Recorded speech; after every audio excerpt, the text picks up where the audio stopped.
Janvier 1942. L'audacieux capitaine d'un U-boat remonte à la surface pour permettre à son équipage d'admirer la vue sur Manhattan.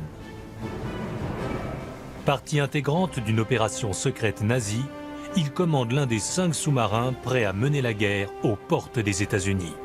Navire ennemi! Face à des ennemis déterminés dans le Pacifique et l'Atlantique, et seulement un mois après leur entrée en guerre, Alarme! combien de dommages ces U-boats infligeront-ils avant que les États-Unis ne réagissent?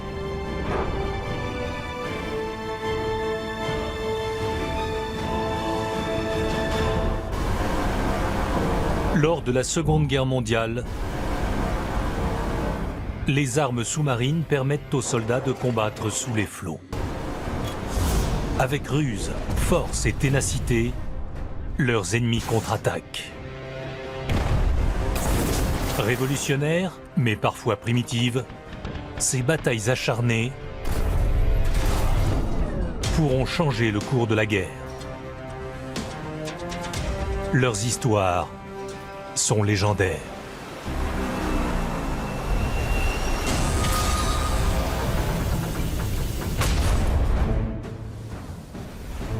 Janvier 1942, au large des côtes de Long Island, New York. Un pétrolier britannique tente de rejoindre un convoi transatlantique vers l'Angleterre.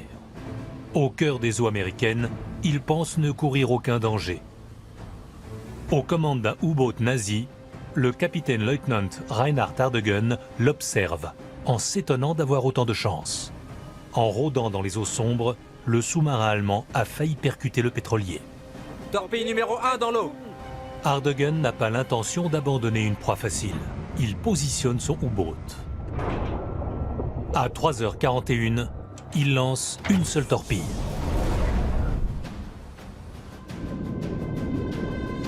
Moins d'une minute plus tard, l'explosion éclaire le ciel nocturne, les flammes montant très haut dans les airs.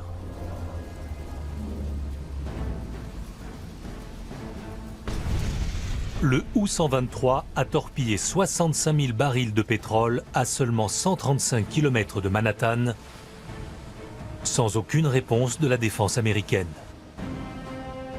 C'est le premier assaut de ce que les Allemands appellent Paukenschlag, l'opération coup de timbale. Pour les États-Unis, l'assaut est un peu trop près de chez eux.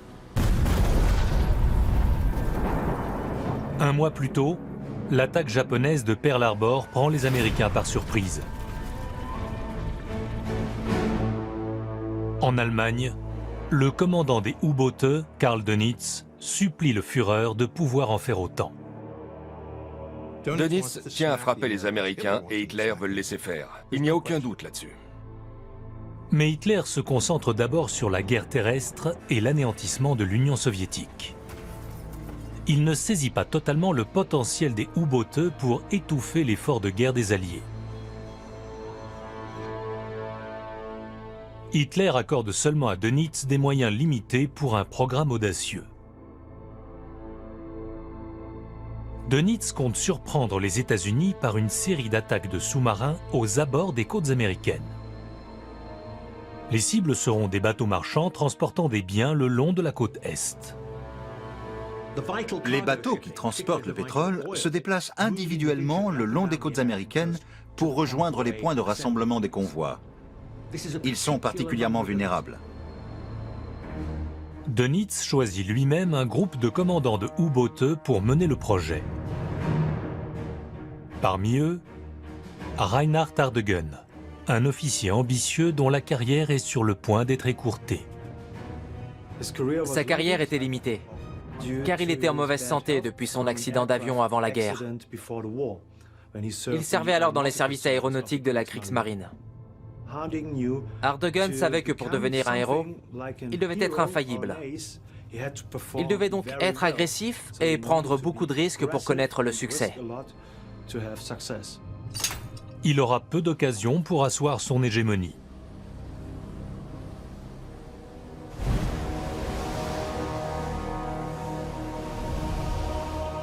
Une semaine avant Noël, les U-boateux commencent à quitter secrètement la base de l'Orient, sur la côte française occupée. Les patrouilles durent souvent 70 à 80 jours.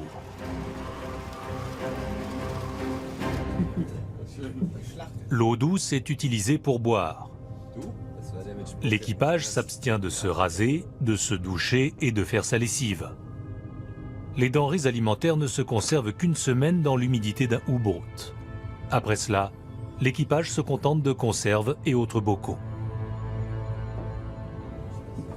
La dureté de ces conditions affecte Ardegen. Sa blessure abdominale due à son accident d'avion n'a jamais véritablement guéri. Il avait des problèmes de digestion. Mais à bord du sous-marin, il ne pouvait pas suivre de régime spécial car la cuisine était très limitée. Ces saignements de l'estomac empêchent Ardegen de manger la nourriture de ses hommes. Malgré la douleur chronique et une sous-alimentation, il se concentre sur la tâche à accomplir. Un sous-marin plus grand, le type 9, lui permet d'entreprendre l'opération à risque. Ce submersible de 75 mètres est 9 mètres plus long que le type 7. Ces soutes peuvent contenir plus de pétrole pour parcourir une distance jusqu'à 20 000 km. Le type 9 est un équipement classique pour les offensives à longue portée. Il peut traverser l'Atlantique et poursuivre ses opérations quelque temps dans la zone prévue. L'équipage du U-123 passe Noël 1941 en mer. Ardegen fait installer des arbres de Noël dans chaque compartiment pour que ses hommes les décorent.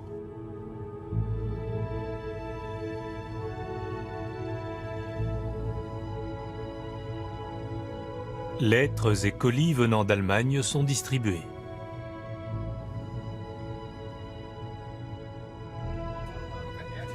La musique et la nourriture font oublier la guerre à l'équipage pour quelques heures.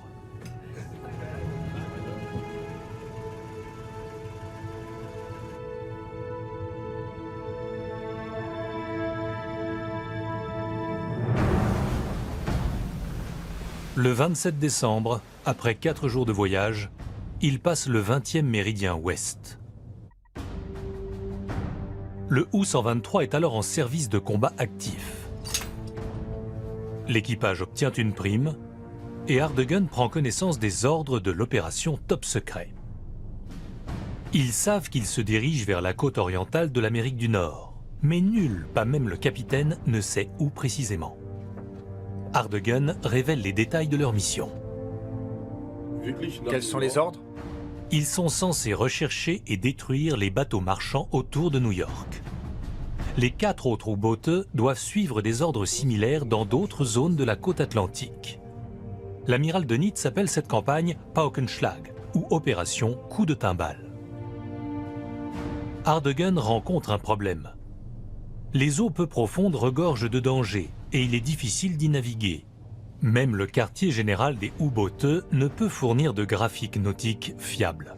Comme les Allemands ne s'y étaient pas préparés avant la guerre, tout ce que possède Ardegen est une vague carte de New York, un graphique général des eaux environnantes et un guide.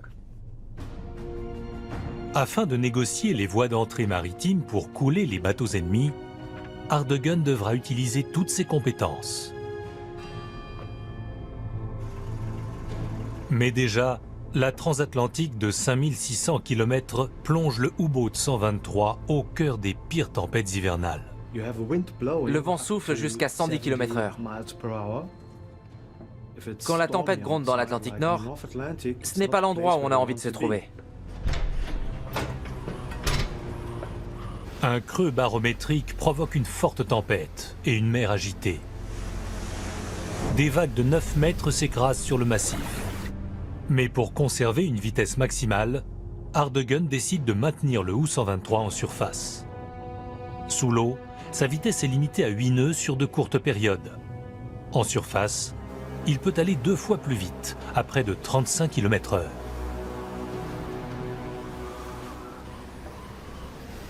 Les équipes de surveillance se relaient toutes les 4 heures, jour et nuit. Elles recherchent constamment les menaces et les cibles.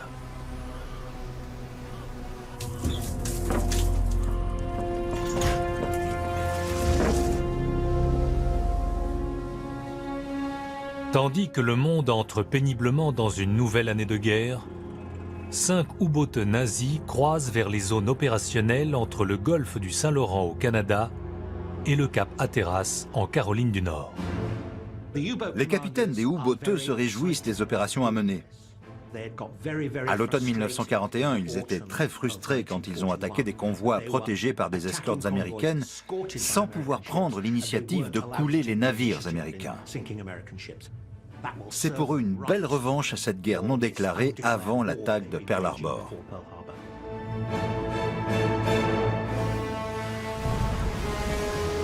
En janvier 1942, quelques semaines après l'attaque japonaise de Pearl Harbor, 5 U-boats nazis se dirigent vers les eaux nord-américaines. L'opération Coup de Timbale a ouvert un nouvel espace de guerre pour les U-boats allemands. Dönitz voulait simplement couler autant de navires que possible.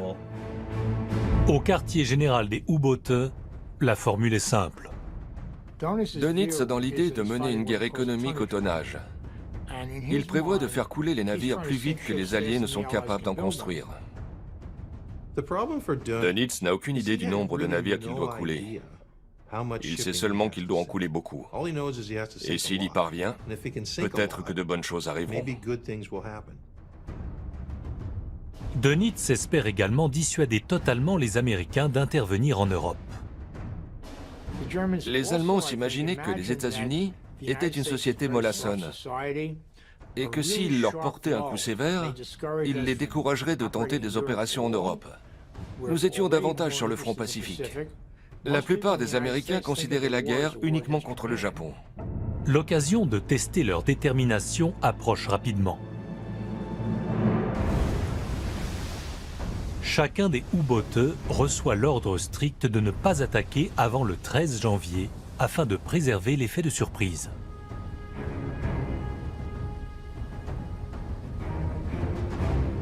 Dévié de son itinéraire par les tempêtes hivernales, le U-123 atteint la côte Est en avance. 20 degrés tribord. Le capitaine-lieutenant Reinhard Ardegen et son équipage guettent sans relâche.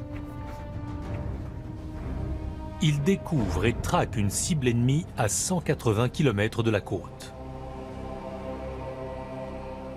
Ce pourrait être un navire marchand ou un destroyer allié. 20 degrés tribord. Ardegen manœuvre pour voir de plus près. Un vapeur britannique d'environ 10 000 tonnes qui doit contenir du ravitaillement pour les Alliés. C'est une cible de choix.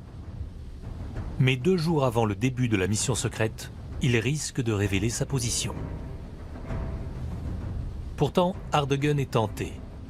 Les commandants de sous-marins sont toujours très agressifs et la vue d'un navire marchand allié était quelque chose à laquelle Ardegen ne pouvait résister. Il vise le vapeur et lance sa première torpille.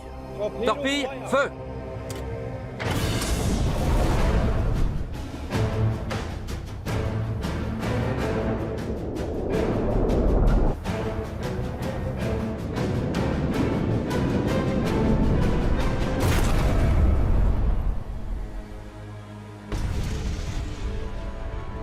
L'explosion enflamme le ciel nocturne.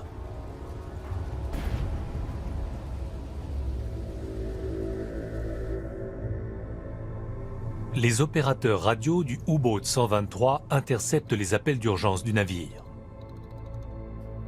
SOS, puis SSS, le code de détresse utilisé pour une attaque menée par un sous-marin. Pour sauvegarder sa mission, Ardegen doit réduire sa victime au silence.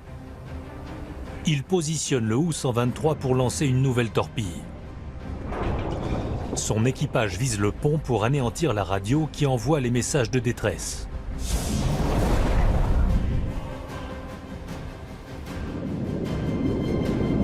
Quelques secondes plus tard, une nouvelle explosion illumine la nuit.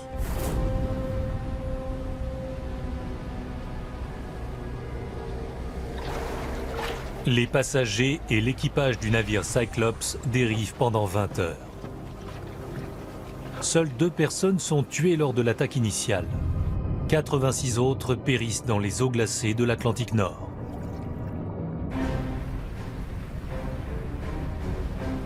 Le U-123 vient de lancer la première attaque non officielle de l'opération Coup de Timbale.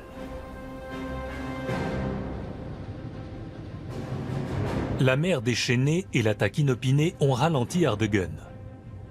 Il doit maintenant faire vite pour atteindre sa vraie cible, la ville de New York. Ardegen anticipe les problèmes. Direction 15 degrés nord. Son attaque a prévenu les Alliés de la présence d'un U-boat nazi. Il s'attend à une lourde défense tandis qu'il s'approche des côtes. Mais la mission U-boat sera loin d'être une surprise, en définitive.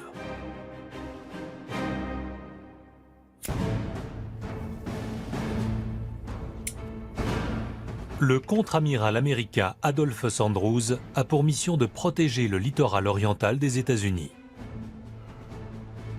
Il est le plus haut responsable des convois côtiers et de la navigation en général. Mais au début de l'année 1942, il n'a pas de moyens.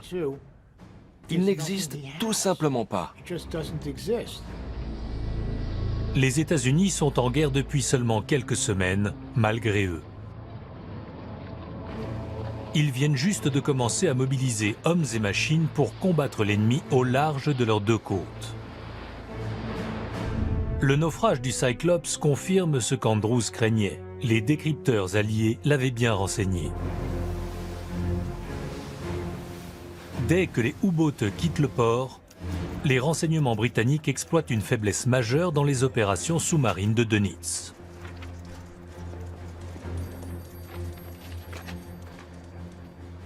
Il faut une grande communication entre les sous-marins et le quartier général en Europe. Et les transmissions radio pouvaient facilement être interceptées par les forces alliées.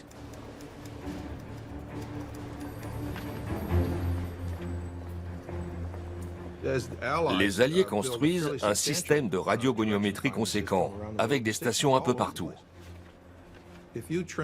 Si on transmet un message radio, on peut rapidement savoir où l'émetteur se situe. Ce système permet au renseignement naval allié de localiser tout sous-marin allemand dont les messages sont interceptés. Les Britanniques peuvent rapidement localiser un sous-marin parce que les U-boateux ont la manie de transmettre des messages radio. C'est comme s'ils disaient « Coucou, je suis là, venez me couler ». Terrible erreur de leur part. Dès les premiers jours de 1942, les renseignements navals britanniques préviennent les Américains de l'arrivée imminente de 5 U-boats nazis. Le naufrage du navire marchand Cyclops en est la preuve. Le contre-amiral américain Andrews demande des moyens pour défendre le littoral oriental en sachant que d'autres U-boateux se dirigent vers les côtes d'Amérique du Nord. Mais son officier supérieur, l'amiral Ernest King, connaît des soucis plus importants encore. En janvier 1942, l'amiral King est le chef des opérations navales. Il est responsable de toute la flotte américaine. La marine américaine construit beaucoup de navires, mais ils ne sont pas encore achevés. D'un côté, King doit répondre aux avancées des U-boateux aux côtés des Britanniques, en dépêchant d'imposantes forces militaires. De l'autre, il ne peut abandonner le Pacifique, même si, en raison de la distance, les opérations militaires exigent de gros moyens. King est confronté à de terribles choix. Avec des moyens limités, King doit monter une défense contre l'avancée des U-boats. Grâce à un ciel dégagé, Ardegen peut enfin situer sa position exacte après des jours de mauvais temps. Il dirige son sous-marin vers New York. Mais il est en retard. 4 autres U-boats, également retardés par les tempêtes, s'en approchent aussi. Le U-130 donne le coup d'envoi officiel de l'opération Coup de Timbale en coulant 2 petits cargos le 13 janvier près des côtes de Terre-Neuve. Quant à Ardegen, il dirige le U-123 vers le sud, en direction de sa zone cible. Les graphiques peu fiables l'empêchent de situer la côte avec précision. Grâce au phare de la pointe de Montauk, il peut se guider plus facilement. En effet, les Américains n'ont pas éteint leur feu de navigation. Tout était allumé. Les Américains vivaient encore comme en temps de paix. Ils avaient toujours leurs aides de navigation radio en service. Ardegen pouvait donc s'en servir. Tard dans la soirée, au large de la pointe de Montauk, l'équipage repère une lumière à bâbord. Le grand bâtiment qui approche pourrait être une menace. Les eaux n'étaient pas très profondes. C'était une situation périlleuse pour lui. Sans l'aide de graphiques précis, il ignore la profondeur exacte des eaux. Le submersible ne peut s'échapper en plongeant. Il identifie le navire qui approche toutes lumières allumées comme si la guerre n'avait pas lieu. C'est un pétrolier. Et c'est exactement ce qu'il recherche. Ardegen surveille l'horizon pour s'assurer que le navire n'est pas accompagné, mais le bateau navigue seul. Préparez les torpilles pour lancement. Il ordonne à son équipage de lancer 2 torpilles sur le pétrolier.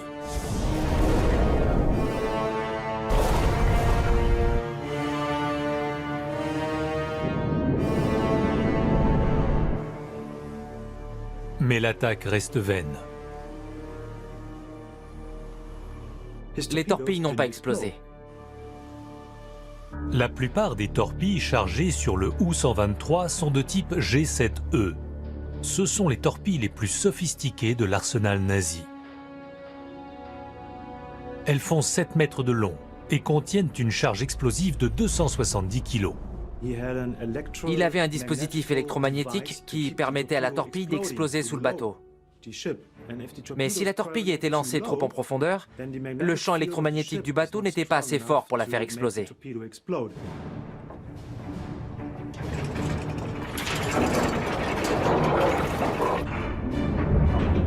Ardegen vise plus haut pour les tirs suivants. Torpille, feu!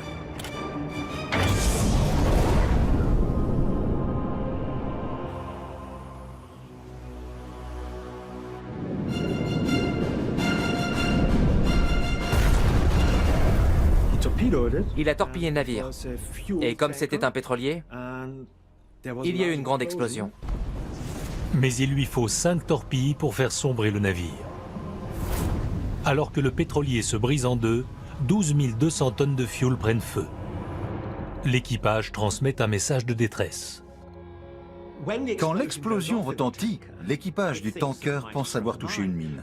En général, un sous-marin immergé s'approche pour déposer des mines, puis il se retire en douce. Il n'apparaît pas en surface.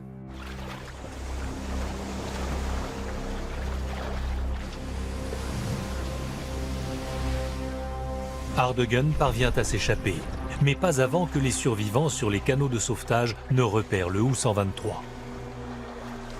Ce sont les premiers témoins oculaires de l'attaque d'un U-boat nazi dans les eaux américaines. Le capitaine-lieutenant Ardegen s'attend à de violentes contre-attaques.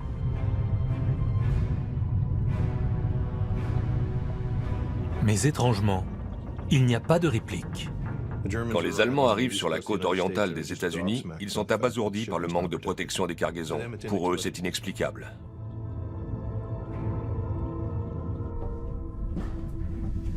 Après avoir détruit le tanker Norness, Ardegen reste sous l'eau pendant les heures du jour. Il plonge le U-123 au fond de l'océan afin d'éviter d'être détecté.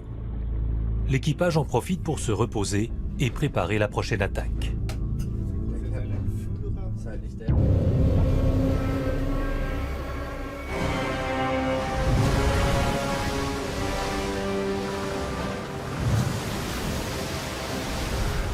De retour en surface, ils apprennent par radio que le tanker Norness a finalement été repéré et son équipage secouru près de 12 heures après le naufrage.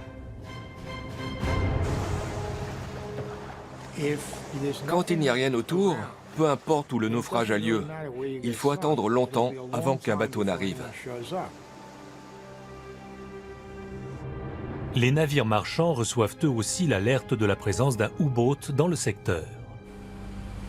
Le U-123 continue de profiter des aides de navigation propres aux Américains. Les lumières des navires lui permettent de s'orienter.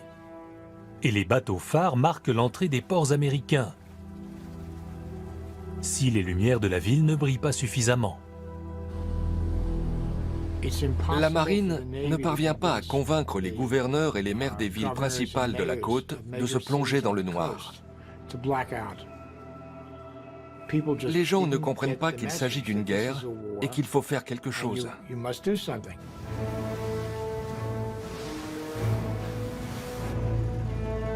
Après 3 semaines en mer, les lueurs de New York se révèlent des phares irrésistibles.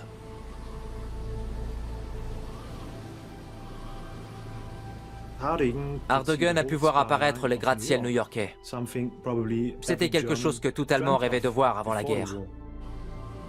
Le capitaine invite son équipage à monter sur le pont pour admirer les lumières de Manhattan.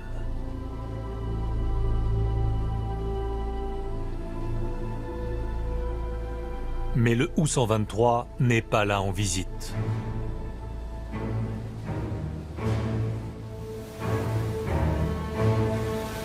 Alors qu'il quitte le port de New York, Navire ennemi! la sentinelle repère un navire qui approche par derrière. Hardegun aperçoit un navire tout illuminé qui se détache des lumières de New York. Un gros tanker appétissant. Chargé de près de 7000 tonnes de fioul, le pétrolier britannique Coimbra quitte le port de New York sans escorte. Le capitaine-lieutenant Hardegun manœuvre son sous-marin en position d'attaque avec une précision infinie. Le commandant d'un U-boat doit faire preuve de calme et de détermination. Il doit garder son sang-froid. Du moins, c'est ce qu'il doit montrer pour obtenir la confiance de son équipage. À seulement 730 mètres de la cible, Torpille, feu! il lance la première torpille. 58 secondes plus tard, touché. Les flammes s'élèvent à 200 mètres dans les airs et illuminent la nuit, alimentées par 65 000 barils de pétrole. Si quelque chose doit symboliser le manque total de préparation des États-Unis, c'est cette attaque dans le port de New York.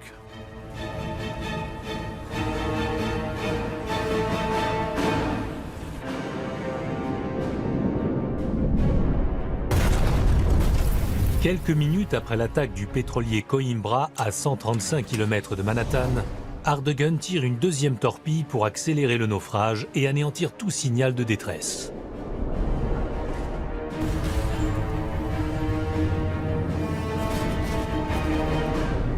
Les habitants des environs relatent l'embrasement d'un bateau à 50 km de Long Island. Seuls 10 des 46 membres de l'équipage sont secourus.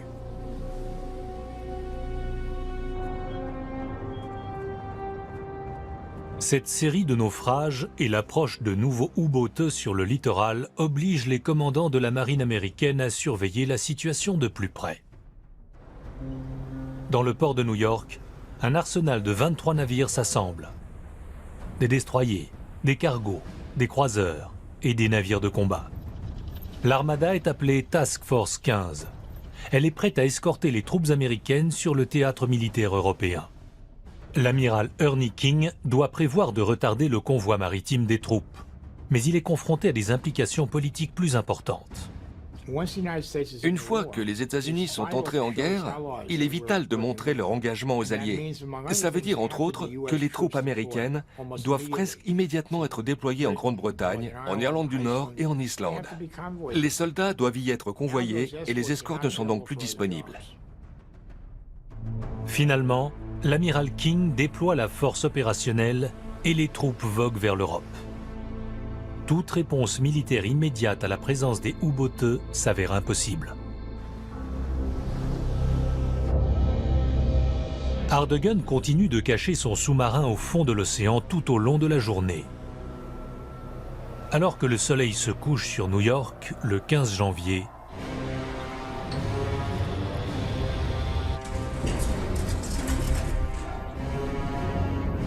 le U-123 remonte à l'attaque.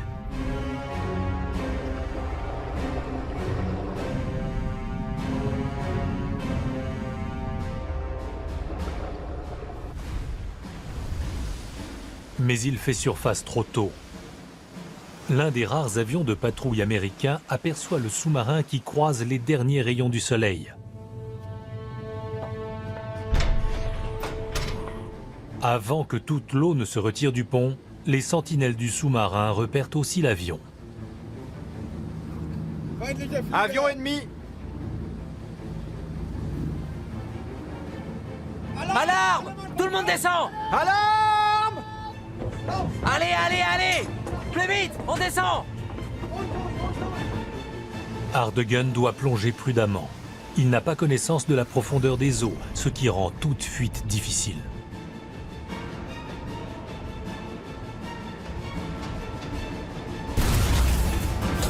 Quatre bombes aériennes tombent à tribord, mais loin du sous-marin.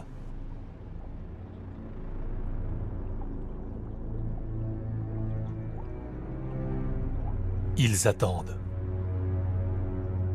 L'avion ne renouvelle pas l'attaque, ni n'appelle de renfort. L'avion de l'US Navy a lâché quelques bombes, mais sans réel succès. On est au tout début de la guerre. Les Américains manquent d'expérience et ils n'ont pas fait le nécessaire pour mener une guerre sous-marine. Le problème est non seulement un manque de bateaux en surface, mais aussi un manque d'appareils aériens. Les États-Unis n'ayant pas les moyens matériels, ils se sentent soudain d'une très grande vulnérabilité, étant donné qu'ils ne possèdent que quelques avions de patrouille sans grande expérience.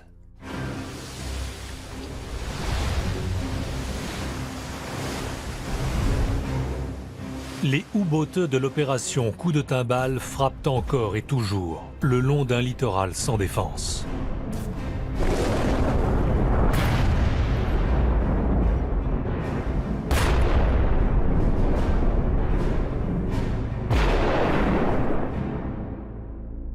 Dönitz a du mal à croire en sa bonne étoile. Il n'en revient pas. C'est trop beau pour être vrai. Quand il arrive dans la zone américaine, il peut attaquer à volonté. Dans la presse américaine, des questions sont soulevées quant aux destructions qui se déroulent aux portes des États-Unis. Mais l'US Navy semble peu prompte ou incapable d'y répondre. Par la suite, les gens n'ont cessé de dire que si King s'en était vraiment chargé, il aurait envoyé des convois, il aurait organisé quelque chose. Mais avec quoi? C'était le problème, il n'y avait rien. Ce n'était pas comme si la côte grouillait de mines et d'armes avec de solides équipages de bombardiers militaires prêts à sortir n'importe quand. En fait, l'US Navy et King avaient encore dans l'idée que la première fonction de la marine était de détruire les bateaux des ennemis. Il leur a fallu longtemps avant de comprendre, comme le disaient les Britanniques, que ce qu'il faut n'est pas nécessairement de la technologie pour couler les sous-marins. Ce qu'il faut, c'est envoyer un navire pour faire fuir le sous-marin ennemi. Après 2 années passées à combattre les U-boats allemands avant l'entrée en guerre des États-Unis, les autres alliés veulent partager ce qu'ils ont appris. Les Britanniques et les Canadiens avaient la capacité d'organiser des convois dans les ports américains. Mais King ne voulait pas en entendre parler. Tout devait être géré par la marine américaine.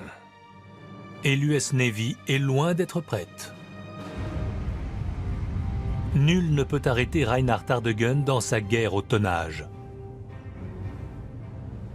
Hardegun apprend par la radio que les transports locaux sont en alerte et qu'il y a moins de navires à cibler dans le secteur. Comme il lui reste quelques torpilles, le U-123 élargit son champ d'action et se dirige vers le sud, le long de la côte est.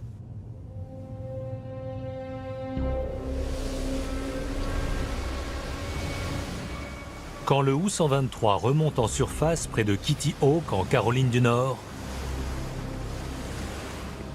l'équipage aperçoit une lumière rouge et entend 2 explosions. Hardegun en déduit à juste titre que c'est le résultat du U-66 qui vient de couler un nouveau tanker, le Alan Jackson. Au petit matin du 18 janvier, Hardegun localise enfin des cibles dignes de ses dernières torpilles. Mais alors que l'aube pointe, il n'a plus assez de temps pour préparer les tirs.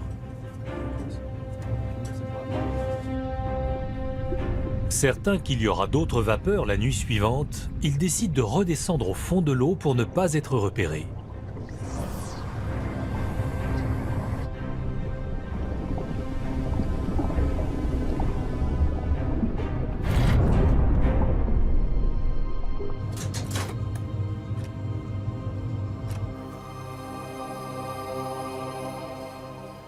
Quand la nuit tombe, Ardegen décide de chasser dans les eaux au large du cap Hatteras, en Caroline du Nord. Il ordonne au U-123 de naviguer le long des bouées de navigation, car il remarque que les vapeurs les contournent à bâbord. Navire ennemi! Juste avant 3 heures, Ardegen rencontre un navire marchand qu'il estime de 4000 tonnes. Il tire à une faible distance de 250 mètres.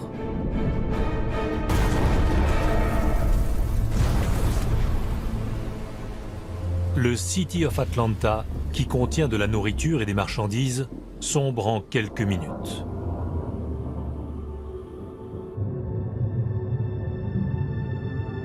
Seuls 3 des 47 membres d'équipage survivent cette nuit-là.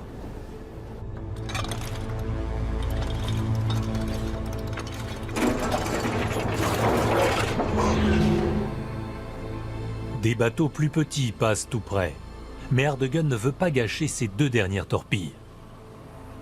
Laissez passer cela! Il a une autre arme à sa disposition. Ardegen ordonne d'utiliser les canons de pont.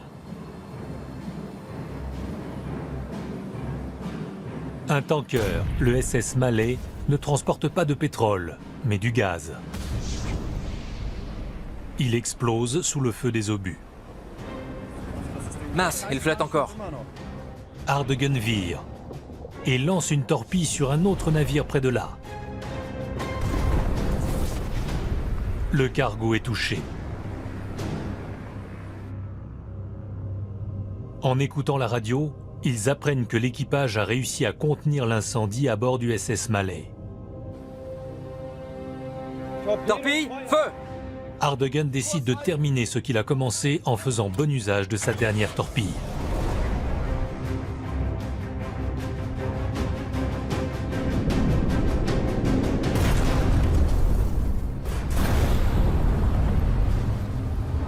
Il fait mouche. Les 2 moteurs à mi-vitesse, en avant. Sa réserve de torpilles étant vide et celle de fioul réduite, Ardegen doit penser à rentrer.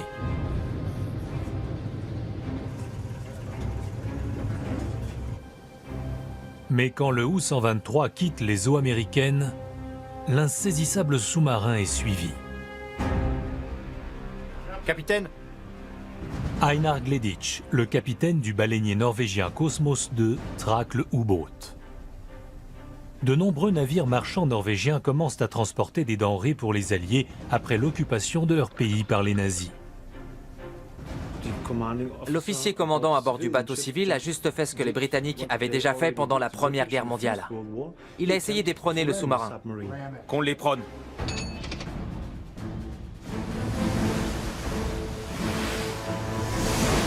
Si le navire norvégien peut éperonner le U-boat, les dommages sur la coque l'empêcheront d'immerger à nouveau. Alors que Kosmos II se rapproche, l'équipage repère le bateau qui les poursuit. navire ennemi!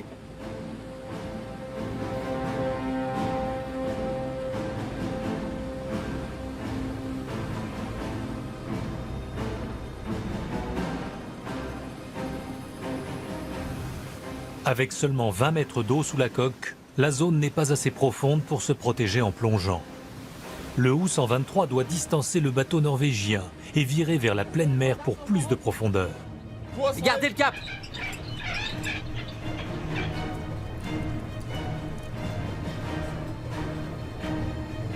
On a une fuite!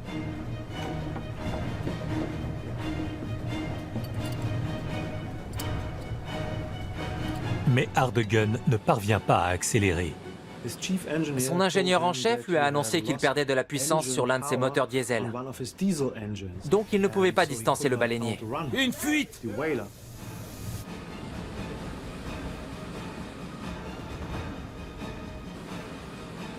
Le chasseur se transforme en proie. Torpille, feu! Après avoir attaqué les cargaisons marchandes alliées entre la Nouvelle-Écosse et la Caroline du Nord, La chance tourne pour le capitaine-lieutenant du U-boat, Reinhard Ardegen. Par un étrange coup du destin, l'attaque ne provient pas de la Navy américaine, ni des gardes-côtes, mais d'un énorme baleinier transformé en pétrolier au service de l'effort de guerre. Ralenti par un moteur en panne, le U-123 peine à retrouver la pleine mer avec le Cosmos II à ses trousses. L'imposant baleinier vogue à seulement un nœud de plus que le U-123. Mais c'est suffisant pour gagner du terrain sur le sous-marin. C'est un incident dramatique parce que le sous-marin n'est pas en bonne condition. L'un de ses moteurs est en panne, donc il ne peut atteindre sa vitesse normale. Et le navire marchand, qui est relativement lent, peut le rattraper et le percuter. La situation est extraordinaire. Deux navires qui voguent à faible vitesse et qui se poursuivent à travers l'Atlantique.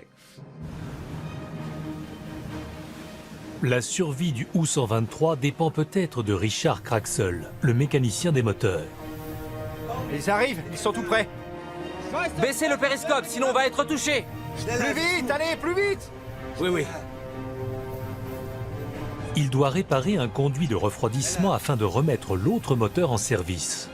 Plus vite!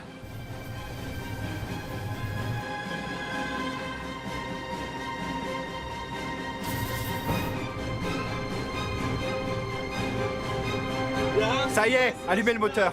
Allumez le moteur. Allez, démarrez-le.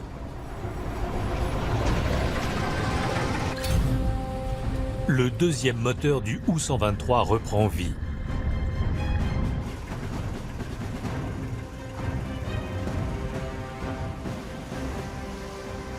Le baleinier est à seulement 70 mètres derrière, mais le U-boat accélère et reprend l'avantage avec un demi-nœud d'avance.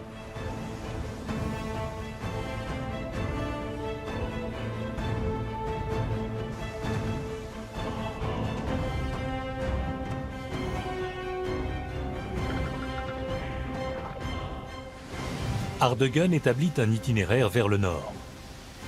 Puis il vire dans des eaux plus profondes et plonge pour échapper aux avions ennemis,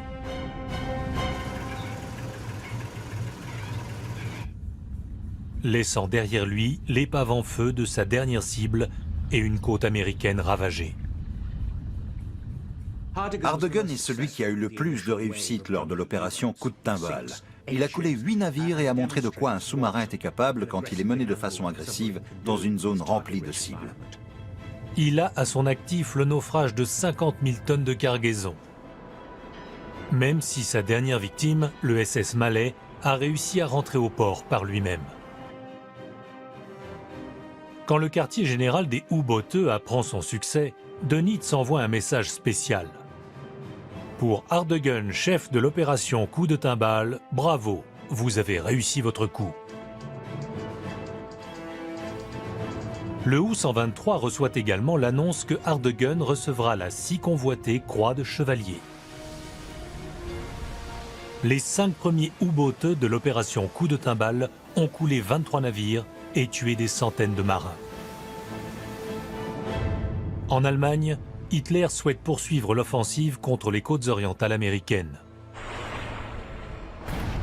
Des vagues de U-boateux frappent le littoral alors que les assauts allemands martèlent les cargaisons américaines. Ardegen et le U-123 y retourneront en mars pour y couler 10 navires de plus. Les Allemands coulent plus de navires sur la zone côtière américaine en un an que pendant tout le reste de la guerre dans tous les océans du monde. Ils coulent 6 millions de tonnes de cargaison marchande avec leurs sous-marins rien qu'en 1942. C'est phénoménal. L'opération Coup de Timbal était vue par les commandants allemands de U-boat comme une période où ils pouvaient remporter des succès en coulant des navires sans réelle résistance. C'est devenu la période dorée des U-boats. Coup de Timbal a été une terrible défaite pour les Alliés. C'était une grande victoire pour les U-boateux qui n'auraient jamais dû arriver. Près de 700 navires couleront avant que la marine américaine ne soit capable d'instaurer un changement efficace. l'amiral américain Ernie King établit finalement un système de convoi pour les cargaisons marchandes au cours de l'été 1942. Sur la côte Est, les attaques de U-boats s'estompent face à l'opposition croissante. Quand les Américains veulent apprendre, ils mettent les moyens et sont très efficaces. L'apprentissage est intensif, mais une fois acquis, ils avancent très vite. L'héritage historique de la catastrophe de 1942 au large des côtes orientales américaines n'a jamais été accepté. Certains archivistes américains m'ont dit que l'US Navy évite cette histoire comme la peste. Ils ne veulent pas en entendre parler. Il est difficile de leur en vouloir.